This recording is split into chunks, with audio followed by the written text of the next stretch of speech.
Kochani, witamy w 12 odcinku AmigaBezŚciemy. No i standardowo, jak zawsze, witają Was Rafał Chyła oraz Remigiusz Remix Kolasa. Jedziemy! jedziemy.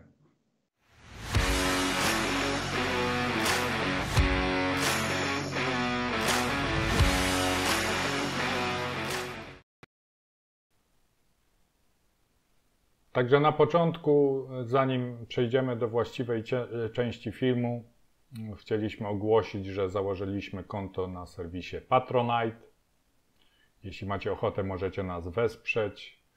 Generalnie ustaliliśmy tam 3 progi, nie po to, żeby tam drenować wasze kieszenie czy coś takiego, także wysokie progi zostały natychmiast przeze mnie skasowane z tych proponowanych, więc jest tam za 5 zł, za 10 zł, no ewentualnie jak ktoś ma z was gest, to może wesprzeć nas za 30 zł.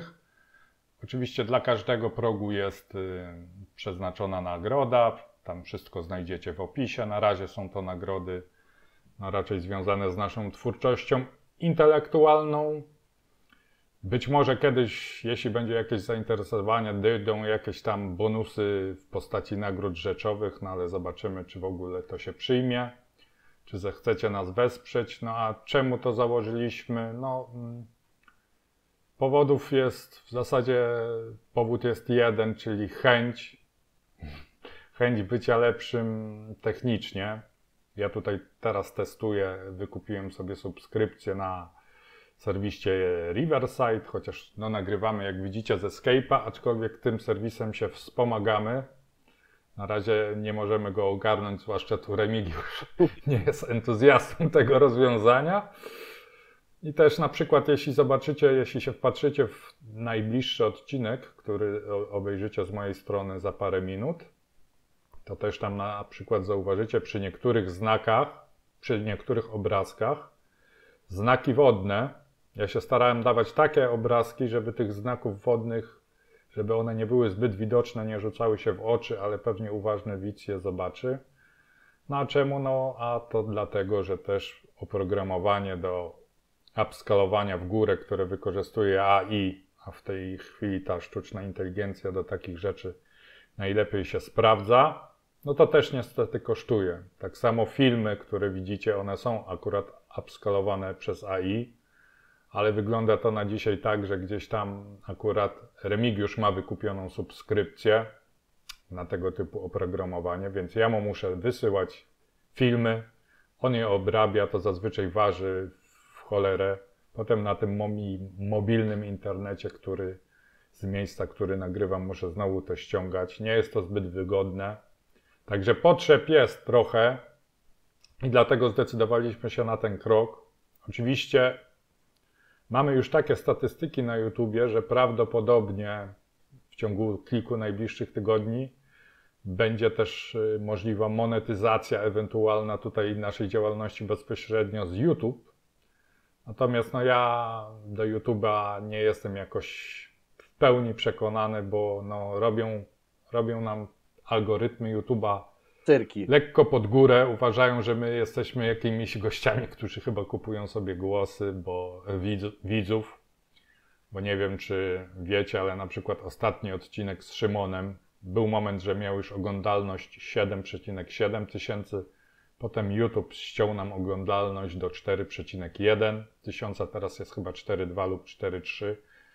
No więc jak się takie rzeczy dzieją, to jednak chcąc kupić subskrypcję na jakiś soft, żeby ten kanał lepiej działał, no to wolałbym mieć jednak jakieś bardziej pewne źródło finansowania, więc no na razie radzimy sobie używając swoich środków, ale jeśli ktoś z was chciałby nas wspomóc, chciałby dołożyć swoją cegiełkę do tego, by ten kanał był lepszy, no to zachęcamy. Na naszym kanale informacyjnym, społecznościowym, tu na YouTubie znajdziecie obrazek z linkiem. Ogólnie no to jest Patronite łamane przez AmigaBezŚciemy ze spacjami i twardymi w środku. Słucham cię, jeśli chcesz coś tutaj dodać. Znaczy chciałem jeszcze tylko dodać od siebie to, że nawet jeżeli żaden Maharadża się nie pojawi na Patronite i nas nie wesprze, to my i tak się nie poddajemy i będziemy dalej robić swoje. To ma być upgrade, Tak, a nie tak. coś, co miałoby zamienić jesteśmy czy nie jesteśmy. My będziemy, my tam bardzo nie, dobrze nie, się nie. czujemy. My tego w tym, nie robimy. Tak. Że... Nie robimy tego dla pieniędzy, tylko robimy to dla was i też dla własnego fanu, myślę, więc Tak. po prostu to jest coś, co może ulepszyć ten kanał, a nie co jest, powiedzmy, być albo nie być tego kanału. Dokładnie, właśnie to chciałem zaznaczyć, że to nie chodzi o żadne być albo nie być, tylko jak będzie upgrade, super, skorzystamy wszyscy na tym, a jak nie, to robimy dalej po swojemu, no i też będziemy się pewnie rozwijać, no bo jednak to też idzie jakoś tam do przodu, Także... nie? Dokładnie. No to chyba tu wszystko wyjaśniliśmy. Kochani, teraz zapraszam na wspaniały materiał przygotowany przez mojego przyjaciela. Zapraszam do filmu.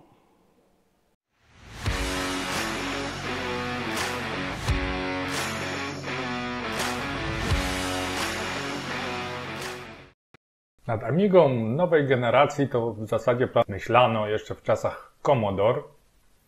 Aczkolwiek trzeba sobie jasno powiedzieć, że w zasadzie po bankructwie Commodore żadna z kolejnych firm właścicieli nigdy takiej nowej Amigi nie wyprodukowała. Były różne podejścia do tematu firm trzecich. Polecam mój artykuł, gdzie co nieco piszę na ten temat w nadchodzącym, zbliżającym się 4. numerze magazynu Amiga Friendship, ale w tym materiale dzisiejszym zajmę się już typowo Amigami One, więc nie przedłużając, jest rok, przełom tysiącleci, a konkretnie październik 2000 roku, kiedy to szef AmigaOne ogłasza stworzenie nowej marki AmigaOne, gdzie niezależni producenci będą mogli po spełnieniu pewnych wymagań otrzymać właśnie od Amigi ten certyfikat AmigaOne.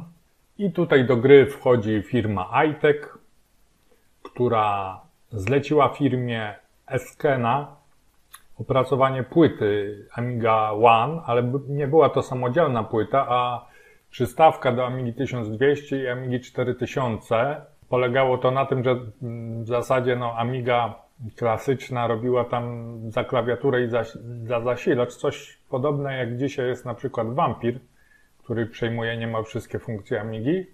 No i tam też w zasadzie wszystkie funkcje Amigi miała przejmować ta nowa Amiga One, która miała i sloty PCI i wszystkie nowe, nowoczesne jak na tamte czasy gniazda. Niemniej firma Eskena miała poważne problemy finansowe.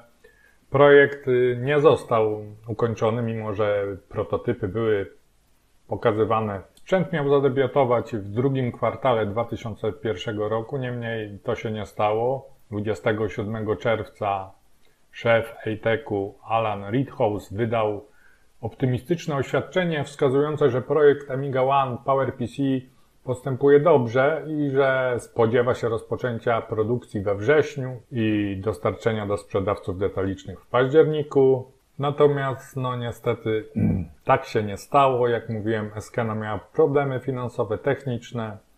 Projekt nie został nigdy ukończony. Też problemem był brak systemu AmigaOS 4, który działałby na PowerPC.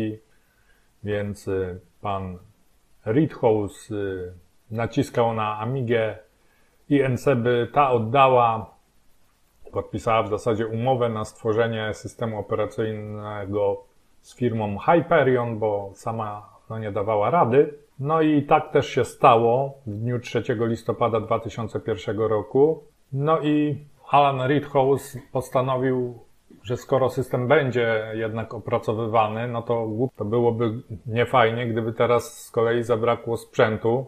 I dlatego w lutym 2002 roku ogłosił, że Amiga One będzie bazowała na płycie głównej Teron CX firmy Logic. Początkowo miała się nazywać ona Amiga One Point 5, ale później zmieniono nazwę na Amiga One G3 SE i była to płyta w formie ATX, zawierała procesor IBM 750CX G3 o częstotliwości 600 MHz.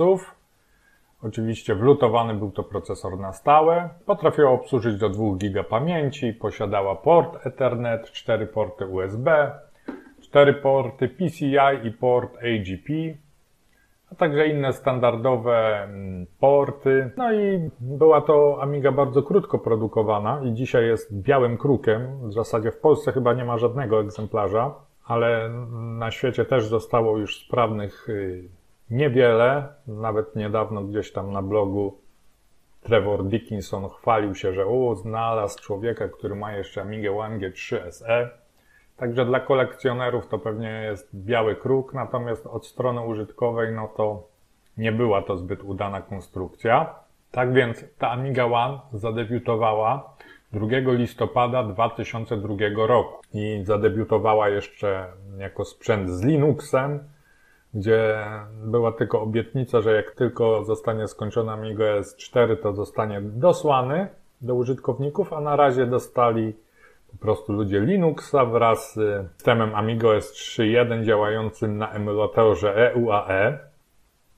Jak mówię, była to raczej dosyć krótka seria, bo już bodajże w styczniu czy w lutym, czyli w zasadzie tam 2-3 miesiące później, iTech ogłosił następcę, czyli AmigaOne XE. I były to Amigi wyposażone już w procesor G3 lub G4 na osobnej karcie procesorowej, także procesor można było po prostu zdemontować i sobie zamontować inną, mocniejszą jednostkę. Były pokazywane nawet jako ciekawostki karty dwuprocesorowe, aczkolwiek one nigdy nie wyszły na rynek. Ogólnie ciężko było dostać te karty nawet jednoprocesorowe. Częstotliwość to była albo 800 MHz dla G3 i dla G4, też było 800 MHz, później 933 MHz.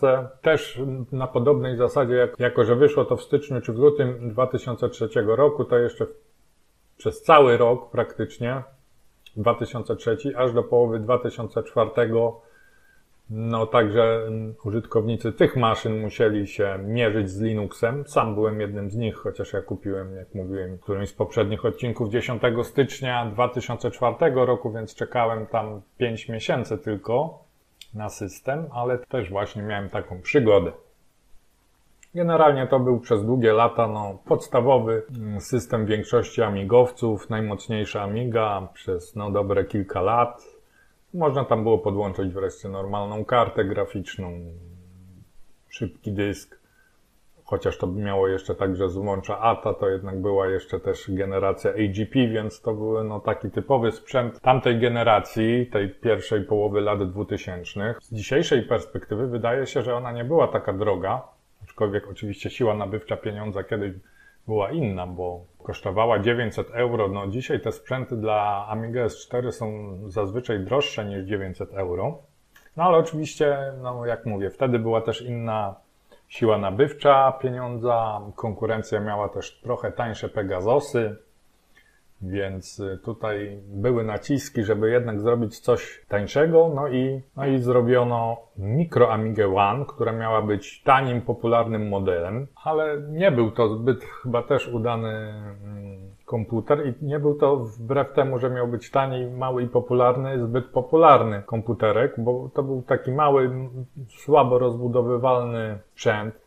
Posiadał co prawda porty USB, posiadał wbudowany układ dźwiękowy i posiadał wbudowany układ Radeon 7000 z zaledwie 32 MB pamięci. Jeden port PCI, lecz niestety ten port nie obsługiwał, a w zasadzie trudno powiedzieć, czy to był port, czy wina firmware'u, ale w każdym razie nie obsługiwał żadnej zewnętrznej karty, więc te 32 mega, które jeszcze być może w tym 2005 roku jakoś się broniły, to szybko stały się przekleństwem tej maszyny. Jak mówię, ona nie jest zbyt popularna. W Polsce słyszałem o 2 maszynach. Jedna została sprzedana, o ile wiem, kolekcjonerowi z Czech.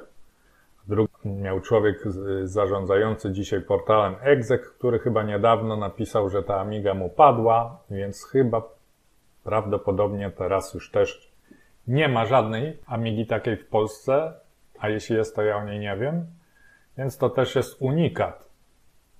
Ta AmigaOne Micro jeszcze miała alternatywę w wersji przemysłowej. Ta wersja przemysłowa miała kilka różnic względem tej wersji, powiedzmy, konsumenckiej.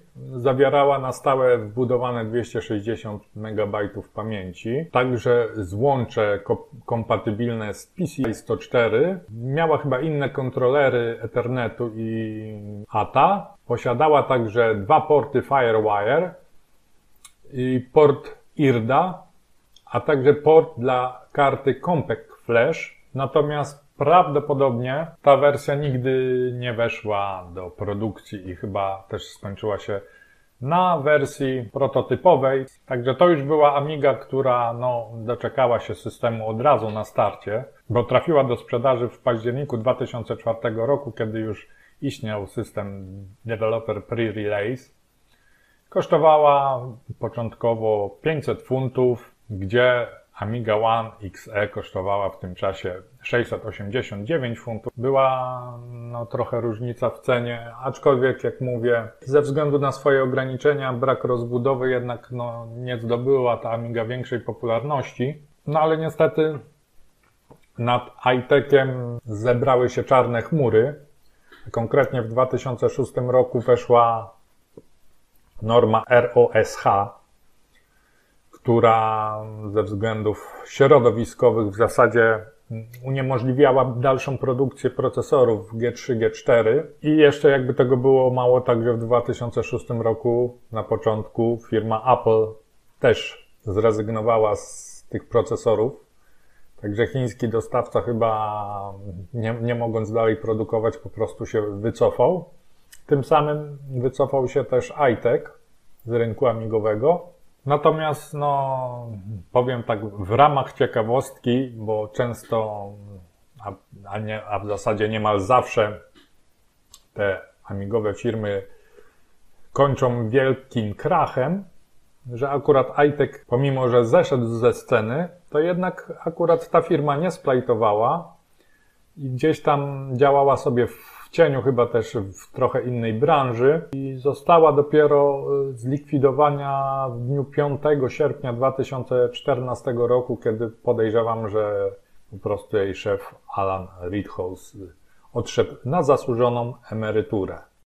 Po wycofaniu się iTechu z rynku amigowego do gry wkracza włoska firma A-Cube Systems i ona wprowadza pod koniec 2006 roku na rynek komputer SAM 440 EP, potem sprzedawany, rozwijany w różnych wariantach, ale ponieważ jest to materiał stricte o komputerach AmigaOne, więc ja tutaj nie będę się specjalnie nad tym sprzętem rozwijał, tylko macie gdzieś tam w przebitkach mniej więcej historię powstania, tłumaczenie z Piotra Zadory dla serwisu Exec z oryginału włoskiego, z oryginalnej prezentacji.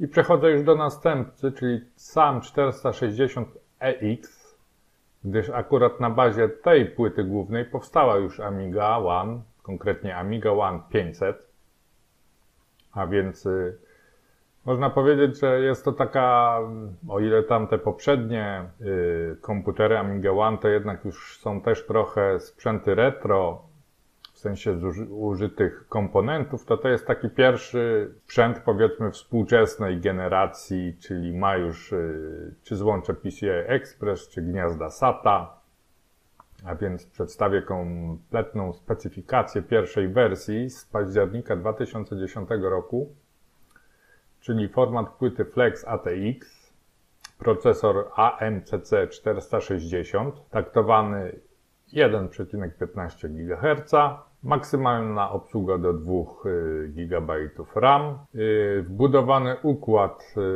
Silicon Motion SM502 do obsługi audio-wideo, maksymalnie 64 pamięci wideo. Generalnie to taki był układ przemysłowy, który raczej przez amigowców nie był stosowany, bo i tak tutaj każdy sobie raczej montował kartę na złączu PCI Express, a w sumie już w nowszych rewizjach tej płyty to nawet ten układ został definitywnie usunięty. Audio 5:1 Realtek ALC 655 kodek, PCI Express razy 4, PCI Express razy 1, 2 porty SATA, Slot PCI zwykły 32-bitowy, 6 portów USB, no port Ethernet, czytnik kart. No i tutaj wadą tego rozwiązania jest to, że porty SATA 2 i PCI Express razy 1 wykluczają się wzajemnie, tylko jeden z nich może być używany w tym samym czasie. No, natomiast raczej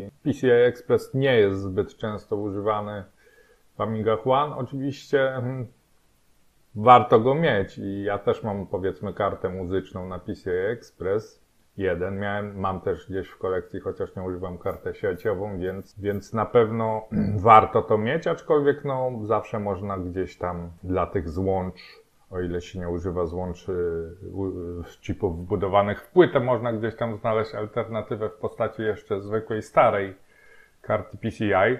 Na bazie komputera SAM 460X we wrześniu 2011 roku wprowadzono już komputer AmigaOne 500. No i on generalnie miał wszystko to, co wymieniłem wcześniej. No plus, wiadomo, napęd optyczny DVD, dysk twardy 500 GB, mysz i logo AmigaOne, opcjonalnie także Radeona, HD 4650 na PCI Express i dysk SSD. Znany amigowiec Adam Mierzwa był posiadaczem tego modelu. W zasadzie jest do dziś. I co może o nim powiedzieć, to raczej to, że ta obudowa miała jakieś elementy gumowe, bo nawet niedawno z nim na ten temat rozmawiałem. Ta guma trochę parcieje i obudowa generalnie nie jest najlepszej jakości, więc jeśli nie jesteś kolekcjonerem, jeśli gdzieś tam nie zależy Ci, nie wiem, na tym, żeby mieć komputer marki typowo AmigaOne, no to chyba bardziej polecaną opcją jest zakup samodzielnej płyty i po prostu wsadzenie sobie w jakąś swoją porządną obudowę. Dodam jeszcze, że płyta ma bardzo długi żywot, bo już jest w zasadzie oferowana od ponad 10 lat. Jak mówię, zadebiutowała w 2010 roku. Praktycznie mamy rok 2023, końcówka tegoż roku, czyli minęło 13 lat. I płyta nadal jest oferowana. Oczywiście czasami były przerwy w produkcji, nie było tak, że jakby przez 13 lat była non-stop w sprzedaży, ale generalnie z mniejszymi, czasami większymi przerwami są wznawiane produkcje kolejnych serii.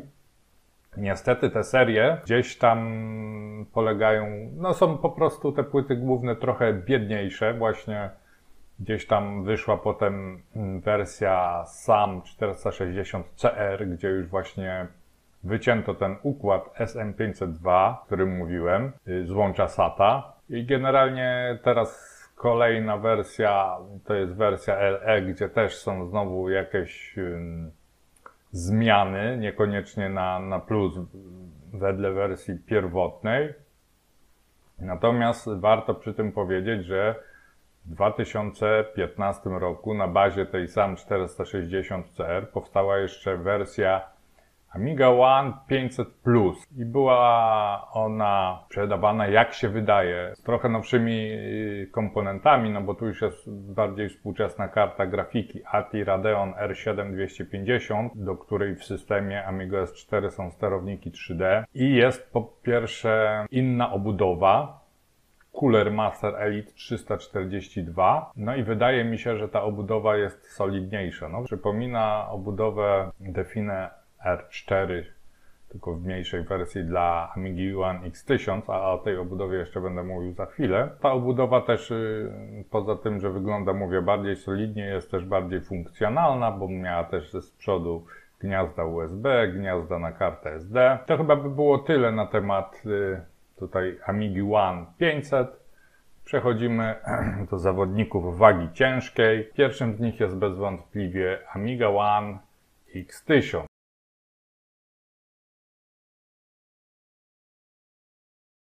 Okay. Zanim oddam tutaj głos komentarza Remikowi, to chciałem tylko nadmienić, że tutaj ten film się kończy właśnie, że przechodzimy do AmigaOne X1000 i jest przerwany. I oczywiście materiał na temat AmigaOne X1000 ja już mam zmontowany, mam też zmontowane przynajmniej 50% materiału o Amidze One X5000. Zostało mi do zmontowania jeszcze tam, powiedzmy, Co nieco na temat Amigi A1222, czyli zapowiadanego, czy już nadchodzącego lada dzień podobno tabora. Natomiast była burza mózgów, różne koncepcje, różne dyskusje, jak to u nas jest z Remikiem. Najpierw była opcja, że może bym dał ten materiał cały, długi w jednej całości, ale chyba ostatecznie doszliśmy do wniosku, że te nasze materiały specjalne mają mieć raczej formę zwartą, niezbyt długą, tak na 30-40 minut, tak żeby was nie zanudzały te nasze przydługie monologi. Także rozbiłem to na dwie części, ale oczywiście część druga będzie jak najbardziej dostępna w najbliższym odcinku specjalnym. No i teraz już proszę Ciebie o komentarz. Nie no wiesz, dla mnie Twoje materiały takie stricte historyczne to jest w zasadzie Twoja najmocniejsza strona, bo przecież zanim się poznaliśmy, subskrybowałem Twój kanał, wtedy jeszcze Mufa. No mam nadzieję, że I jeszcze go subskrybujesz tak, nadal. Tak, oczywiście, nie? Dla mnie jesteś taką chodzącą encyklopedią. Niesamowicie fajnie potrafisz to robić. Ja bym się tu w ogóle pogubił. Ja jestem bardziej chyba taki techniczny, programowy niż właśnie historyczny, więc tutaj fajnie, że razem się wspieramy, bo ja bym tutaj pewnie poległ. No i też mój materiał w stosunku, jak sobie porównałem, co ja przygotowałem dzisiaj do Twojego, no to czapki z głów dla mojego przyjaciela, no super, fajnie, bardzo mi się podobał właśnie te materiały po upscalingu. Wszystko tak chronologicznie, idealnie potraktowałeś. Też było wiele ciekawostek, jak dla mnie, bo jednak ja myślałem, że wiem dużo o Amidze nowej generacji, a przez Twój film zrozumiałem, że wcale nie. Więc dla mnie dużo ciekawostek. Obejrzałem to z pełnym takim, wiesz, podekscytowaniem. No ale też wyciągnąłem wniosek, że po oglądnięciu oczywiście Twojego materiału, że ten mój materiał to taka mała rodzyneczka gdzieś tam na takim wielkim torcie mufy. Nie no, nie bądź taki skromny. Ja tylko jeszcze może komentując swój własny film, to dodam, że jednak trochę szkoda, że ta AmigaOne do Amigi 1200 nie wyszła, bo być może tych wszystkich, którzy tam nieprzekonanych, takich hardkorowych klasykowców, którzy mówią, że AmigaOne to nie Amiga, to gdyby taki pomost wyszedł właśnie, który by tych ludzi przyzwyczaił, to może też ten odbiór tej Amigi nowej generacji byłby dziś trochę lepszy u hardkorowców. Okej, ale wiem, że przygotowałeś właśnie materiał tym razem nie o chodzonych bijatykach, tylko o kultowej bijatyce stacjonarnej, którą bardzo lubię, więc z przyjemnością go obejrzę. Zapraszam. Ja jeszcze tylko dodam od siebie, że generalnie mój materiał ma polegać na 7 grach, które są remakeowane na chwilę obecną. Ale stwierdziłem, że to jest na tyle, tam jest dużo takich ciekawych gierek właśnie jak ten Street Fighter, że lepiej będę miał 7 materiałów na 7 jakichś tam odcinków i po prostu skupię się na jakiejś tam grze bardziej niż po prostu dam info, że coś takiego jest. No więc zapraszam do mojej małej rodzyneczki.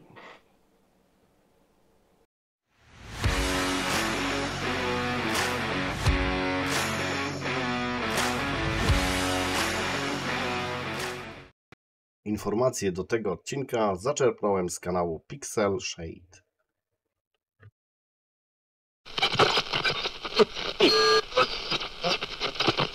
Uwaga, uwaga! W roku 91 zostaje wydany Street Fighter 2 w wersji arcade. W 1992 roku pojawia się wersja na Amigę. Czy to dobra wersja? Sprawdźmy to.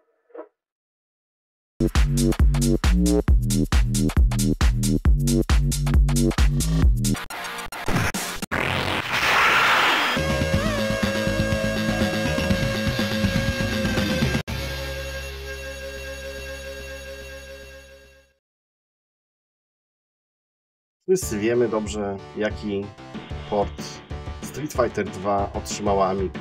No niestety słabiutki. W tym odcinku chciałbym Wam pokazać, jak mógłby wyglądać Street Fighter 2, gdyby wykorzystano całkowicie hardware oryginalnej Amigi 1200. Pamiętam też bardzo dobrze, że na początku lat 90. rodzice kupili satelitę, tam było MTV i widziałem coś takiego.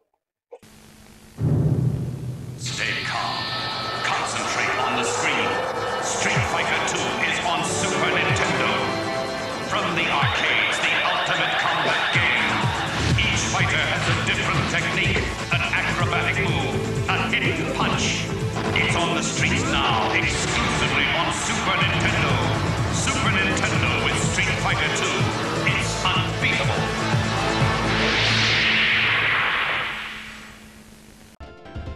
No i oczywiście dzisiaj po latach możemy nabijać się z tego portu amigowego Street Fightera. Ale ja dzisiaj mam nawet taką przypadłość, że nie gram w gry, które działają w 30 FPS na konsoli. A musimy sobie też uświadomić pewną rzecz. Czy programiści, którzy pisali port, mieli wsparcie Capcomu, czy też nie? Jaki mieli budżet, etc., etc. I nawet jako gówniarz bardzo dobrze widziałem różnicę pomiędzy 25 a 50 klatek na sekundę, no bo mieliśmy Amigę w wersji PAL. No i są to takie gry, gdzie pokazuje, jak 25 klatek na sekundę było wykorzystane, jak 50, ale ze Street Fighterem było jeszcze gorzej. Według mnie ta gra z punktu obecnego remika jest absolutnie niegrywalna.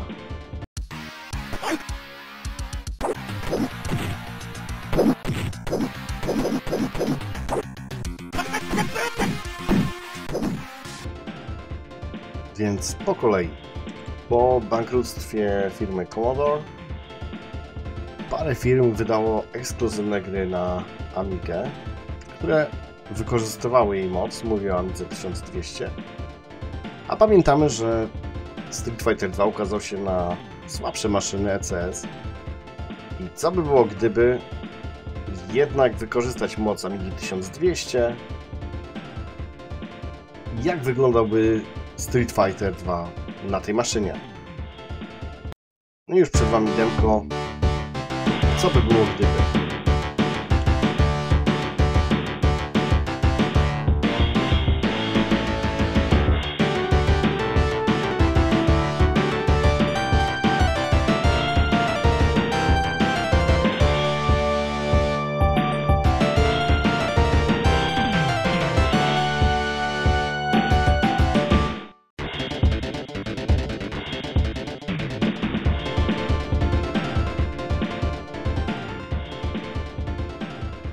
No trzeba przyznać, że demko robi naprawdę duże wrażenie. Autor też staje jakby w obronie deweloperów z tamtych lat, że no właśnie, pewnie nie mieli wsparcia od Capcomu i musieli sami wymyślać koło na nowo. No i efektem tego były takie porty, jakie były. Ale to, mówię, autor tutaj jak gdyby broni deweloperów, że to były po prostu takie czasy i my dzisiaj się nabijamy z tych konwersji, a trzeba się jakby zagłębić w historię i zrozumieć, dlaczego wyszło tak, a nie inaczej. W każdym bądź razie, według teorii autora, teorii, którą zresztą też udowodnił na tym filmie, cały myk polegał na tym, że maszyny arcade w stosunku do naszej Amigi posiadały moduły detekcji kolizji, moduły, które akcelerowały sprite'y, no i przez to gra po prostu działała płynniej, ładniej, lepiej. No i autor wpadł na pomysł, że przecież można wykorzystać sprzęt, te tak zwane customowe chipy z Amigi, a nie opierać się na samym procesorze. No i też taka ciekawostka, którą zauważyłem i też tu jakby wspominam nasz ostatni odcinek AmigaBezЩиemy, gdzie naszym gościem był Szymon Latowski i w pewnym momencie, jak omawialiśmy grę Dread, on stwierdził, że kluczem też był dobór palety kolorów. I tutaj autor tego remake'u Street Fightera dokładnie na to samo wpadł, że chodzi o właśnie odpowiedni wybór, co można pogorszyć, żeby gra lepiej działała. No i tutaj padło na kolory, tak samo jak i w Dreadzie. Kolejnym krokiem, który poczynił autor tej konwersji, to wykorzystanie naszego amigowego multitaskingu. No i tutaj zabawił się w taki eksperyment, że kilka teł może być wykorzystywanych jednocześnie. No i efekt oczywiście jest super. Pamiętamy też jeszcze takie konwersje chyba z 95 roku, czyli Super Street Fighter The New Challengers, wyszedł w 2 wersjach ECS i AGA. No i tego Street Fightera, przyznam szczerze, ogrywałem dość mocno, bo on gameplayowo się bronił, ale natomiast graficznie no, wyglądał kiepściutko. No ale to był taki leniwy port z Segi Genesis. No i później ostatni Street Fighter, jaki doczekała się Amiga, to Super Street Fighter 2 Turbo, gdzie graficznie no miażdżyło. To po prostu wyglądało arcade perfect, ale tylko na screenach, bo w momencie jak zaczęliśmy grać, no to wydaje mi się, że ponad 50% klatek animacji z tej gry niestety zostało wycięte, a szkoda, bo podejrzewam, że gdyby wykorzystać patent tutaj autora z tego remake'a w Street Fighter 2 Turbo mielibyśmy arcade perfect. A tak cóż, ale widać, że można było. No szkoda, że dopiero dzisiaj się o tym przekonujemy.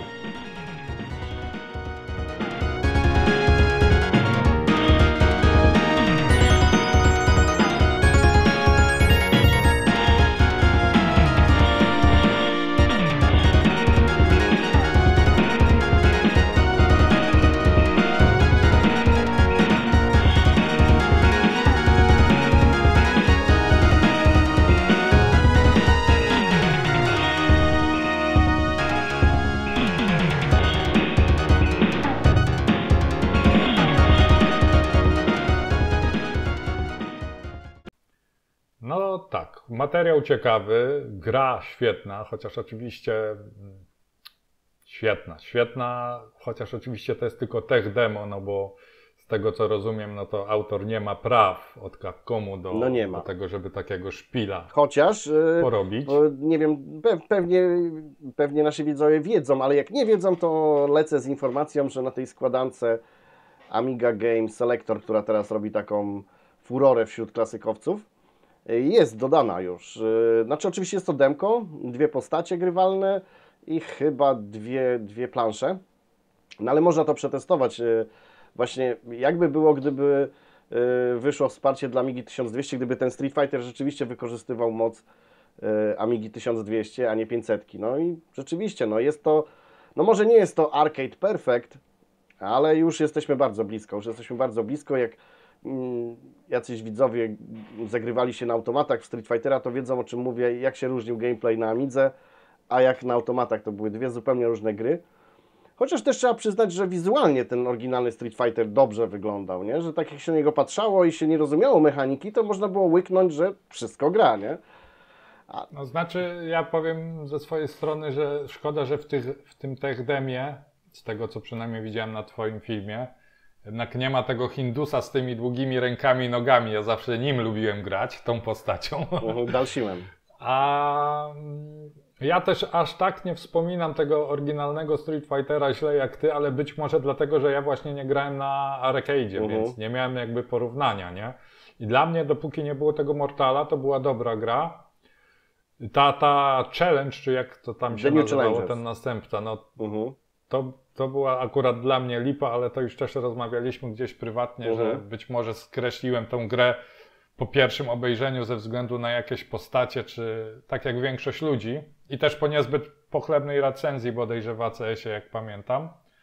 Natomiast ten ostatni Turbo, Street Fighter Turbo, to już był agowy i on wyglądał całkiem ładnie, super. Z tego co pamiętam. On wyglądał arcade perfect, ale do momentu mówię ruchu, nie? Bo ta animacja... Ale właśnie tu znowu mamy jakby różne doświadczenia, no bo ty grałeś w niego na CD32 na padzie, a mnie właśnie od niego sterowanie odstraszyła ta klawiszologia, bo tam joystickiem samym chyba nie szło grać, trzeba było się wspomagać klawiszami, o ile pamiętam. Ja pamiętam bardzo dobrze, chyba, tam miałeś, po prostu kierowałeś joystickiem, a miałeś pod klawiszami A, S, D, F uderzenia, ale jak chciałeś nogę, to musiałeś przytrzymać klawisz Amiga i one się zamieniały wtedy na nogę. To było masakrycznie, nie? Ale masakrycznie, no... Znaczy ja nie miałem tej bolączki, bo miałem pada od CD32, nie? Więc ja tej bolączki nie miałem, nie?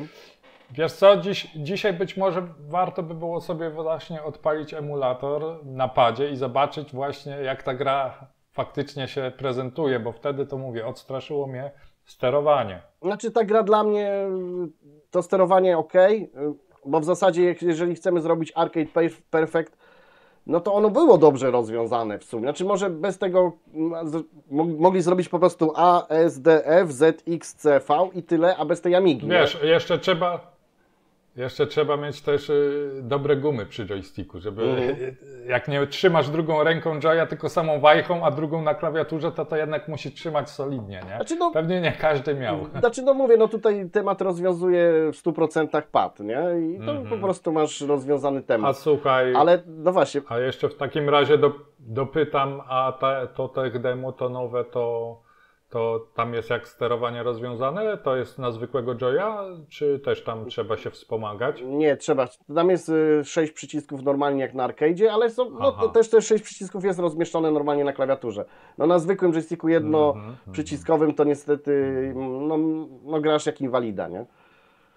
No ale tego jakby nie szło inaczej rozwiązać i to rozumiem, nie?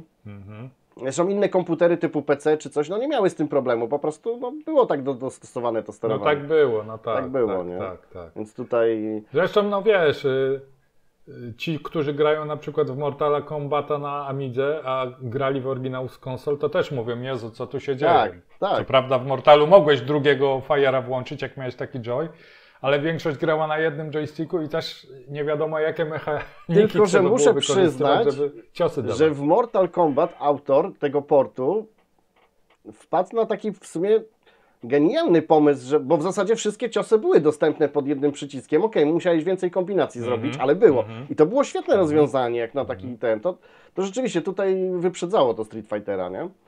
Ale jeszcze wracając na sekundkę do tego 2 Turbo, no to mówię, ta animacja, nie? To po prostu w momencie, jak zobaczyłeś, jak to się rusza, to się prawie się nie ruszało, nie? To tak jakby, ja nie wiem, ile tych klatek animacji tam zostało przy tych postaciach, ale no tragicznie to wyglądało. Wiesz co, mi się wydaje, znowu musiałbym sięgnąć do recenzji, ale mi się wydaje, że na PC-cie to wymagało chyba już 4 mega RAMu albo i 6, a wiesz, ja nawet nie wiem, czy nie 8. Koniecznie to chodziło, no, a tu to koniecznie musiało chodzić na gołej 1200, no i wtedy, wiesz, no, jakieś kompromisy kosztują. No, muszą być, nie? Tak.